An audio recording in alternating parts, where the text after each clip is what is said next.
और चित्रकूट में जगतगुरु रामभद्राचार्य महाराज द्वारा प्रेमानंद महाराज पर की गई टिप्पणी को लेकर विवाद गहरा गया है। रामभद्राचार्य महाराज ने पहले कहा था कि प्रेमानंद महाराज को संस्कृति का ज्ञान नहीं है और वो कोई चमत्कारी नहीं है। उन्होंने कहा, अगर वो सच में चमत्कारी हैं तो एक संस्कृत श्लोक का अर्थ बताकर दिखाएं। सोशल मीडिया पर ट्रोलिंग के बाद रामभद्राचार्य ने स्पष्टीकरण दिया। उन्होंने कहा, मैंने कोई अभद्र टिप्पणी नहीं की है, बल्कि सभी संतों को संस्कृत अध्ययन की प्रेरणा दी है। उन्होंने कहा कि आज सनातन धर्म पर कई दिशाओं से हमले हो रहे हैं, ऐसे में सभी हिंदुओं को एकजुट होने की आवश्यकता है। राम मंदिर निर्माण के बाद अब मथुरा और काशी की बारी है।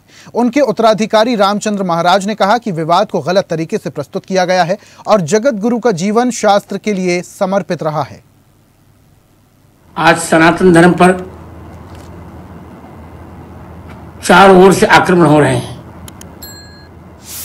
अब सभी हिंदुओं को बिल्कुल पारस्परिक भेद छोड़कर इकट्ठा होने की आवश्यकता है।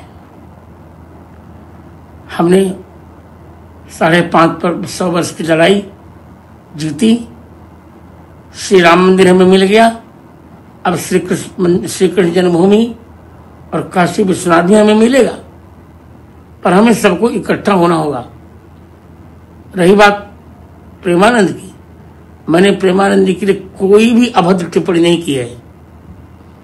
वे मुझे मेरी दृष्टि में एक बालक को तो पुत्रवत है। मेरी अवस्था भी बड़ी है।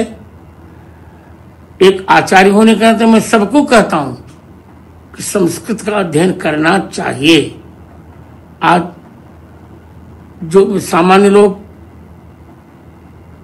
चोला पहन करके वक्तव्य दे रहे हैं, जिनको एक अक्षर आता जाता नहीं, मैंने तो अपने उत्तराधिकारी रामचंद्र दास को भी कहा है कि बच्चे संस्कृत पढ़ना चाहिए।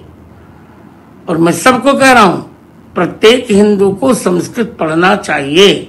कहता ही नहीं, आज भी मैं स्वयं पढ़ता हूं, 18 घंटे पढ़ता हूं और पढ़ता रहूंगा।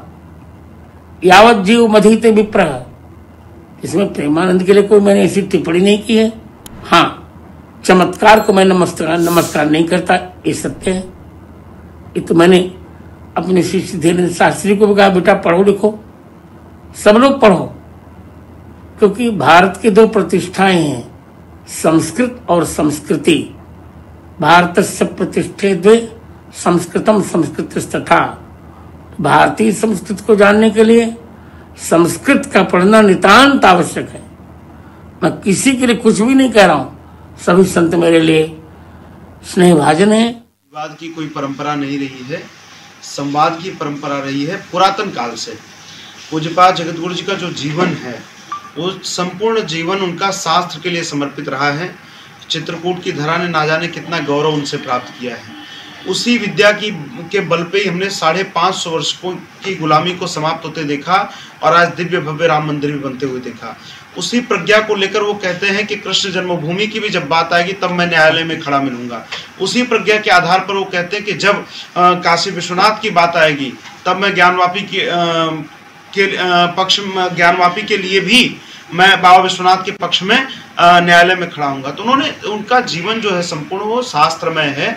इस नाते उन्होंने कहा कि प्रत्येक संत को जो समाज में आज उपदेश दे रहा है, जो प्रवचन दे रहे हैं, उनको सबको कुछ न कुछ व्यक्तिगत ज्ञान होना चाहिए संस्कृत का, अपने वांग्मय का। और प्रेमानंद महाराज की कहीं उन्होंने निंदा नहीं की। उन्होंने आगे ये भी कहा, उस इंटरव्यू को बहुत छांट करके लोग देख रहे हैं, जितना मतलब एक विवाद की दृष्टि से 2 सनातन धर्म के प्रमुख संतों के बीच में लोग विवाद खड़ा कर रहे हैं। और ऐसी ही ताजा खबरों के लिए लाइक, फॉलो और यूट्यूब पर सब्सक्राइब कर बेल आइकन जरूर दबाइए और हर अपडेट के लिए विजिट कीजिए स्वदेशलाइव.com।